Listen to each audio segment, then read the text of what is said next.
If you are in early recovery and you feel like relapse could sneak up on you, or even if you don't feel like relapse could sneak up on you, even if you feel like you have totally got this, if you are in recovery, you need to watch this episode because today we are building your personal map to recovery step by step. My name is Tracy. I am a licensed therapist, a recovery expert, a mom of 3 wild boys, and an individual 10 years in recovery from H addiction. This channel is where I share my stories and tips to help you build a happy and successful life after addiction, because everyone is capable of doing that no matter what your background holds.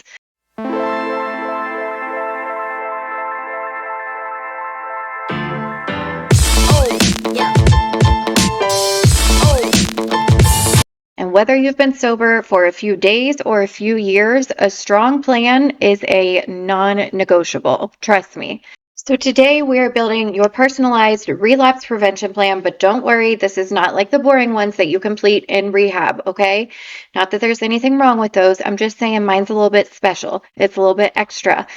Seriously, please, if you're in early recovery, give it a chance. I have linked below this video a free download. You can download the outline of the relapse prevention plan for free, completely free. Just go there, download it, and we will fill it out together through this episode. So if you need to pause me for a minute, go ahead and do that while you print and get your pen, get your coffee, get your whatever, and tea, and get situated. I have my pre-workout if I seem a little ramped up. Also, real quick, before we get started, please do all the YouTube things, like, subscribe, comment, share. Check me out on Instagram or at my website, myinnerworkshop.com, for other ways to work with me. I have so many dreams, you guys, so many dreams. I'm really trying hard to get a support program started. I want to start an app. I want to open a nature-based halfway house here in the Midwest. I want to write a book. I would really love to be a TED speaker. But the thing is that I literally cannot do these things without your guys' support. If you are devoted to this cause and you want to see more resources out there for people in recovery, please support this channel so that we can do that together. Let me know when you've got your things ready and we will get started.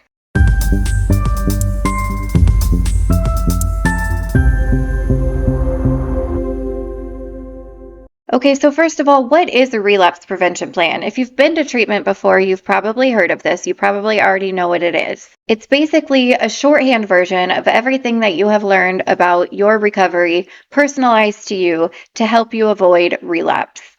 Basically, you're saying, all right, I know that recovery is going to be tough. I know that there's going to be obstacles, and I'm going to go ahead and identify what those obstacles might be and prepare for them now so that I'm ready for them when they do come. All relapse prevention plans are a little bit different, and I personally created this one because I think it hits on everything that you need to really stay on track. And section number 1 in the relapse prevention plan is your why. I know that you've heard this before. I know you're familiar with the why. And it may feel frivolous, okay? But trust me, it's not. It's actually the most important part of this plan. Your why is what keeps you going day after day after day. Your why is what keeps you going when you feel like you can't keep going any further. It's what gets you through those days when you are ready to throw in the towel. And without it, you're going to have a bad time. Kidding. Well, not really. Without it, you're going to have a hard time staying sober because it is hard to fight through those tough days. And I want you to be prepared for those days. Lord knows they're coming for each and every one of us. So in this first section, we're going to fill out your why. We are going to fill out what it is that makes you want to stay clean. Why it is that you are doing this in the first place. Why are you trying to be sober? Why are you trying to change your life to make it better? For some, it might be other people. Maybe they have a sick parent they're taking care of and they need them. Maybe they have children who need them. Maybe they have pets who need them. Maybe it's a personal mission. Maybe you want to become a doctor or a lawyer. Maybe you just want to travel the world or save some stray dogs. It could literally be absolutely anything that motivates you. And if you are having trouble with your why, if you don't know what your why is, if you don't know what your purpose is, That's okay too. A lot of us don't when we first get clean. So if you don't yet know what your why or what you're here for, I want you to go ahead and watch this video that I'm going to link below this episode. I'll try to make it pop up, but I don't know how to do all that fancy stuff. So we'll see. It's titled How to Find Your Purpose. I put this out a couple of years ago. So that's one thing that you can use to help. The second thing that you can use is I'm going to ask you a few questions. And these questions are in the relapse prevention plan that you downloaded. So if you're following along, you can write them down in there. Now, when you're answering these questions, please don't hold back. Please try and be as detailed as possible. Think about the who, what, when, why, and where of it, okay? I'll explain. Number one question. What does your ideal day look like? Let's say that you only had one day left on this earth. How would you want to spend it? Where would you want to be? Where would you want to go? Who would you want to spend time with? How would you want to feel? What would you want to do? It honestly should take up like a solid paragraph describing your answers to these questions. Number two, what are some things that you hope to accomplish in your lifetime? Do you want to travel the world? Do you want to open a food truck or a restaurant? Do you want to have children? Save stray dogs, climb Mount Everest, whatever it may be. What are some things that if you found out that you were leaving Earth tomorrow and you realized you didn't get a chance to do these things before you left, you would be pissed? What are those things? Okay, and number three, if everything worked out perfectly for you, if everything went exactly your way, 5 years from now, what would you hope that your life would look like? Describe a day in the life. Again, be specific with who you're spending time with, where you're at, where you're living. Are you working? Are you not working? What are you doing for work? What is important to you in your life? What kind of life do you want to live? Because that's the beautiful thing about recovery, right? It's a chance to reset. You literally have a chance to rebuild your life from ground zero. And yes, that's hard work, but you also have a chance to build any life you could possibly imagine. And that is an amazing opportunity. You can be anybody you want to be. So this is where you kind of reflect and figure out what that is. Who do you want to be? What kind of life do you want to have? Now, since your why is your compass in this chaos, I want you to keep it front and center. That's why it is the very first thing in our plan. But there's some other things that you can do to keep it front and center also. Those activities are listed in your plan. The first one is to build a vision board. If you would like to do that, I will also try to make that video pop up where you can do one right along with me. Or if you don't want to do it with me, there's plenty of videos on here of how to do a vision board. I think they're fantastic. I have one in my room right above my desk. I look at it, I meditate on it every single day. You can also just write a summary of your why on an index card and keep it in your wallet, keep it with you, keep it propped up on your bulletin board, and meditate on it. Read it every morning. Let it guide you. Every day, everything you do, you can look at that and you can ask yourself, all right, is this decision, is what I'm doing today, is it getting me closer to this life or further away? And there's your answer of whether or not you should be doing that. Now, part two is your time and goals. Aimless time, old patterns equals relapse. Straight ahead. You guys have heard the saying, idle hands are the devil's handiwork, and baby, it is true. It is 100% true. One of the most important aspects of a strong recovery, and what really did it for me this last time around, is having a purposeful way to fill your time. Having some goals that you are working towards and some things that you can do with yourself instead of just sitting there like, I don't know what to do with myself every day. Maybe I should go hang out with this person. I'm just going to sit in the house bored. Maybe that will lead to relapse every time. We have got to find ways to fill your time that do not send you to prison. Okay, so that's what we are going to do right here, right now. Now, for me, just as an example, I went back to school right away in my early recovery, and that was an excellent way to fill my time, to keep myself busy. And let me tell you also, once you start achieving things like a certification or you complete this class or whatever, the more you start doing that, the more confidence you gain in yourself. And the more you start to feel like, you know what, I think I really might be able to do anything that I want to do. And you can do that. It's just we often stand in our own ways. So you got to set yourself up for success right here. Now, if you already know some goals you want to work on, fantastic. Go ahead and write them down in your plan.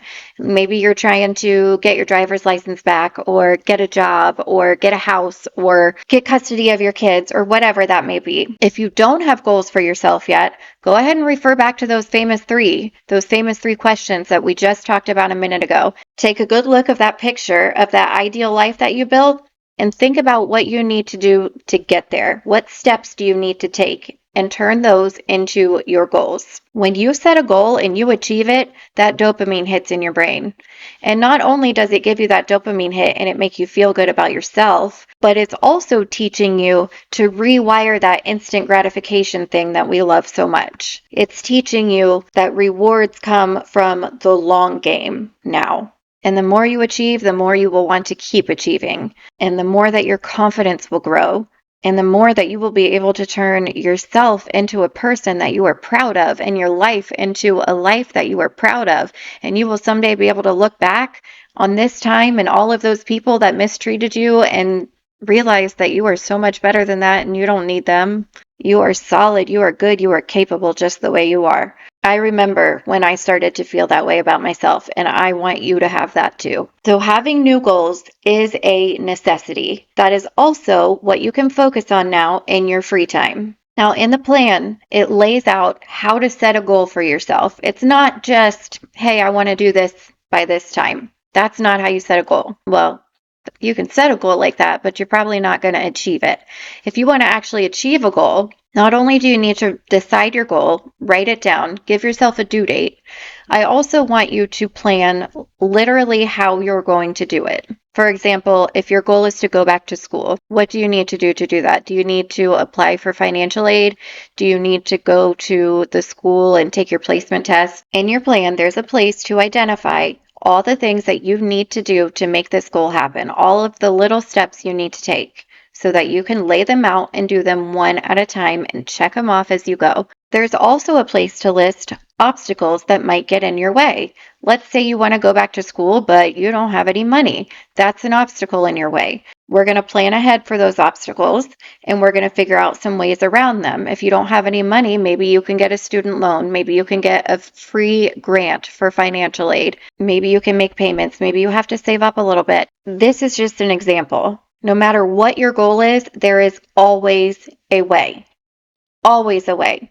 Let me ask you something. When you were in active addiction and you needed to get high, but you didn't have money that day, did you just sit back and be like, well, all right, I'll just watch some TV then. I don't need dope today.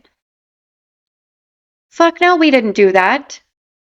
No, we got up off our ass and we did what we needed to do to get it done. We did not accept no for an answer.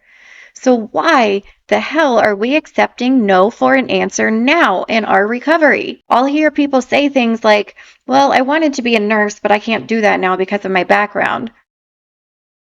Since when do we take no for an answer? We do not. You do not take no for an answer, and neither do I. There is always a way. Always. So fill this section out. Figure out what your personal goal is. Another thing, just a reminder, it's healthy to be alone a little bit in recovery. I know that it's difficult because it can be a very lonely time. You're no longer associating with the friends that you're using with, and sometimes that leaves you with no friends. But it's actually okay to spend some time by yourself right now. Now is the time to get to know who you are and what you want out of life. It's the time to heal and grow. Just keep that reminder in the back of your head. It's okay to be alone right now. The right people will come to you in time. And the other thing that I want you to do with your time, the next part in this plan, is finding adventure. And here's why this is so important. And again, the type of adventure that does not send you to prison, ideally. Addiction is a fast-paced lifestyle, right? The adrenaline is hitting. You're spending your day with purpose. You've got something to do all the time. You're constantly chasing. Now, when you go from that to a 9-to-5 job and coming home and taking care of the kid, that's a fast track to boredom. And boredom is a fast track to relapse. If you are in early recovery, your body is lacking dopamine. It is lacking feel-good hormones. We need to give it those hormones if we are to stay satisfied. So finding a hobby that brings you joy, that brings you dopamine, that brings you adrenaline is important. In my early recovery, my mom lived down in Florida. So luckily, I was able to have a place down in Florida to go for free. Nature to my advantage. I really like being outside, camping, kayaking, rock climbing. It could even just be simple things like getting out and going to the local carnival or the local art show or whatever it is. You know what I mean? Just try new things. Try new things. Figure out what you like. Go to the drag strip. If you love cars, get yourself an old cheap car and rebuild it. Get yourself a hobby that brings you joy and excitement and get it fast. Recovery is not only about not using, it's about building a life that you love. It's about fully living and enjoying that so much that you don't want to go back to addiction. If you follow this plan, you will love your life so much that you will run from relapse. Okay, so in this next section of the plan, it asks you to explore some of those activities, explore some things that you can do, and schedule a time when you are going to go do something fun for you. Maybe I'm going to go for a hike next weekend. I'm going to take a class. I'm going to learn something new. By this time, I will try this adventure. Set it up for yourself and make it a non-negotiable priority. Please, please, please just trust me on this one. In my 10 years of recovery, I will say the only thing that has almost caused me to relapse was boredom and a lack of enjoying my life. Do not let yourself get to that point. You are in control of your life. If you don't like it, it is up to you to change it. It is up to you to make it something that you do like. Okay, enough on my spiel for that one. Section 3, cravings and temptation. Now, cravings are part of the process. It doesn't mean you're weak. It just means that your brain remembers. When we use drugs, they cause our brain to produce feel-good hormones, dopamine, endorphins, adrenaline, etc. And so our brain then begins to associate everything that is around us while we are using with those feel-good hormones. So let's say there is a certain smell, a certain place, a certain person, a certain thing that is always around when you are using. Your brain will begin to associate that with feeling good. And that is why we have craving. When you go to your old spot where you used to get dope, or you hear a song that you used to listen to while you were on your way to go get dope, or you hang out with people that you used to use with, your brain will automatically start thinking about using. It will automatically recognize, I get to feel good when I hear this song. I know what's coming next. Cravings are scientific and they're going to happen. So in this section, we're going to go ahead and identify as many of the triggers for your cravings that you possibly can. Those people, places, things, sounds, smells. Because the more that you identify them, the more that you can avoid them or at least prepare yourself if you're going to be around them. For example, if you know that you have to go to the city that you used to go get dope in all the time, bring somebody who's going to hold you accountable with you. Try going to a different city instead and avoiding that city. Well, all in all, there are 3 root causes of craving. Chemical response. They are life dissatisfaction and they are exposure. Chemical would be a lack of dopamine, low feel-good hormones in your body. That chemical response, your body asking for feel-good hormones. Life dissatisfaction would be if you are overcome by a current stressor, an abusive relationship, or a job that you hate, or things like that. And exposure is pretty self-explanatory. If you are physically seeing the drug or being around people who are asking you to use the drug. So on this next page, it lists out those 3 reasons for cravings, and it gives you some examples for each one. I want you to go ahead and circle any of those that apply to you right now, any of those that you have in your life. There's also blanks there so that you can write in your own risks of exposure. Where in your life are you exposed to things that could trigger you? In your life satisfaction section, say that 3 times fast, life satisfaction section. You're going to write down the current stressors that you have. And then in the chemical one, we are identifying if we are struggling with low feel-good hormones, with depression, with that kind of early recovery, low mood. And we're also exploring what we're doing for that, right? Are we taking any medication? Are we exercising? What are we doing to get these feel-good hormones up? What are we doing to get rid of these life stressors? And what are we doing to limit these exposures? If you need help with this, please put it down in the comments. I will answer you. I will walk you through it. We may never be able to eliminate all triggers completely, but we can make a good-sized dent in them. So please listen when I tell you, if there is something in your life that is not working, like a job or a relationship or whatever, change it. Get off your butt and change it. It is up to you. And I know that it's hard and I know that it might take time. I know that it might take work, but you can change it. There is always a way. And then there's always another way. And that's what we're doing right here. That's what this whole thing is. This whole thing is taking responsibility for our lives. taking responsibility for the things that aren't working for us, and doing what we need to do to change what we can change and accept what we can't. A temptation. Regardless of how well you prepare, there are going to be times when you have craving. In the next section, I have put down a few different ways that you can deal with those moments of temptation in the moment. And I am not talking the BS, take a couple deep breaths, because let me tell you, once you get to a point where you want to use, it's very hard to fight your brain at that point. Honestly, if you get to that point, you're in for a tough battle. Prevention really is the key, doing everything that you can to eliminate cravings and avoid temptation. If and when it does come up, you can do these things. Number 1, the 20-minute rule. Most cravings typically pass within 20 minutes. Distract yourself for 20 minutes. You know that dope is still going to be there in 20 minutes. So do what you need to do to distract yourself for 20 minutes and then revisit your idea. Something else that you can do within that 20 minutes is number 1, talk it out. Maybe someone can talk some sense into you.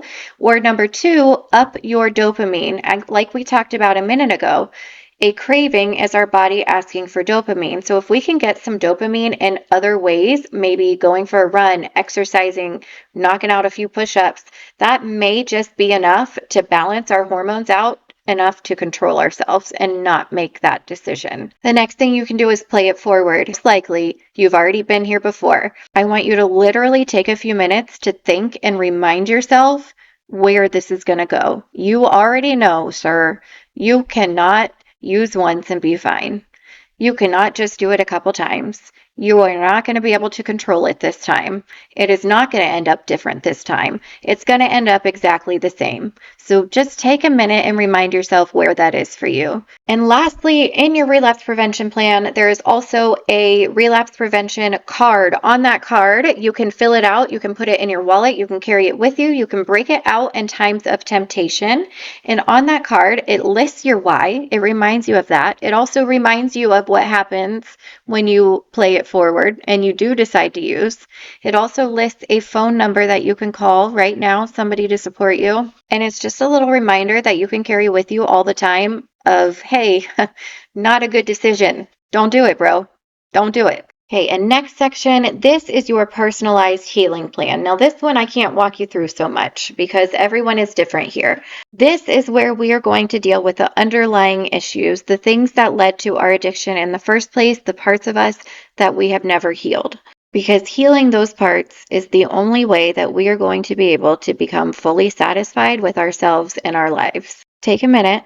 Look down at the page and ask yourself, do you feel like any of these things contributed to your addiction or kept you stuck in addiction? Your childhood or past trauma, the way you were treated or self-esteem issues, unhealthy relationships, family or partners, grief, loneliness. Circle any of those that apply to you. And if there are other things, other traumatic events that you have been through in your life, things that you feel you have not healed from, write them down in the blanks. And the next thing in your plan is a list of resources that you can use to start working on healing these things. Circle the resources that you feel may work for you. Everybody is different. Different things work for different people. And some of the ways that you can deal with this are through therapy, specialized journals, support groups, nature therapy, medications or doctors, and so many more. So in that next space, identify what you think you can use to help you heal from this. And then you're also going to give yourself a deadline of when you're going to make that appointment, when you're going to get that journal, when you're going to reach out to that therapist, because you don't want to put this on the back burner. Delaying this will leave you at great risk for relapse. Okay, so we discussed our reason for wanting to stay clean. We've discussed our new life and what we want out of that, as well as the steps that we are going to take to get there. We've discussed the importance of adventure, the importance of healing, finding the underlying causes of our cravings and dealing with temptation, and we've made a plan to address any root causes that may be contributing to your addiction. Now, I want you to have a copy of this close by. Print it out, keep it on your computer, take a picture of it, whatever. If you're feeling some type of way, you look through this and you remember these things. If you're feeling cravings, flip to that section and go through and do one of the exercises. But the most important part are the 2 sheets at the very end. Number 1 is your calendar. The next 30 days, this is where you can list your next steps, when you're going to make your vision board, how you're going to spend your time, etc., etc. And number 2 is the commitment page. Read it, sign it, fully commit to this. Like I said, recovery is not only about not using. It is about creating a life that you genuinely love. That is how you are going to stay clean. That is the key to long-term recovery. That is the key to happiness. But there's only one person that can get you there, and that's you. Nobody other than yourself can make you a happy life. And if you try all this and it fails and you can't create a happy life, well, I promise you, addiction will still be waiting for you if you decide that's better and you want to go back to it. If you need help with any of these sections, please reach out to me. I will walk you through it. If you are in active addiction or you know someone who is in active addiction, please reach out and I can link you up with local resources. There is also a link in my bio to find local treatment centers. And please remember that your story does not have to end here like you think it does. Thank you guys so much for listening. I hope that this was helpful for you, and I will see you next week.